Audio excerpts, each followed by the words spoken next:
Στη Βούλα τέτοιες ευκαιρίες δεν εμφανίζονται συχνά. Με ζωνέτα 175 τετραγωνικών μέτρων, με κήπο, πισίνα και τιμή 760.000 ευρώ. Μπαίνοντας στην κεντρική είσοδο, βρισκόμαστε στο μεγάλο σαλόνι στο επίπεδο του κήπου. Ακριβώς δίπλα συναντάμε τον ιαίο χώρο τραπεζαρίας και κουζίνας με μοντέρνο σχεδιασμό.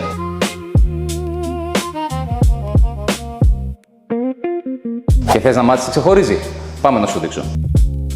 Ενιαίος περιμετρικός κήπος 200 τετραγωνικών μέτρων. Ιδανικός για κάθε στιγμή της ημέρας. Εδώ πέρα βρίσκεται το μπροστινό κομμάτι του κήπου και του μπαλκονιού που είναι ιδανικό για καθημερινό απογευματινό καφέ. Ακριβώς δίπλα προχωράμε στο κομμάτι στεγασμένο με πέργολα που είναι ιδανικό για μαζόξεις τα Σαββατοκύριακα με φίλους και συγγενείς. Και ακριβώς από πίσω ένα μεγάλο ακόμα τρίτο κομμάτι κήπου, το οποίο είναι ιδανικό για παιχνίδι παιδιών και ό,τι άλλο μπορείς να φανταστείς. Πάμε να δούμε και το υπόλοιπο σπίτι. Εδώ πέρα έχουμε ένα WC ακριβώς δίπλα στο σαλόνι. Τις σκάλες που συνδέουν τα δύο επίπεδα.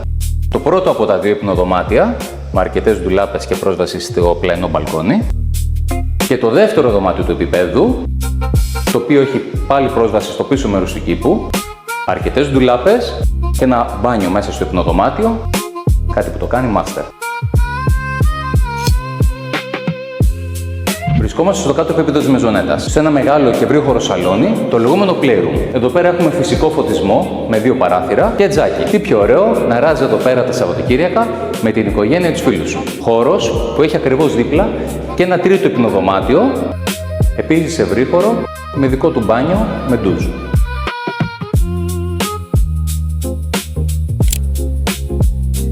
Ακριβώς δίπλα στο σαλόνι έχουμε μια μεγάλη εσωτερική αποθήκη, η οποία θα μπορούσε να γίνει ακόμα και ένα μικρό προσωπικό γυμναστήριο. Και δίπλα στις εσωτερικές σκάλες έχουμε και μια ξεχωριστή είσοδο για απευθείας πρόσβαση από την πολυκατοικία.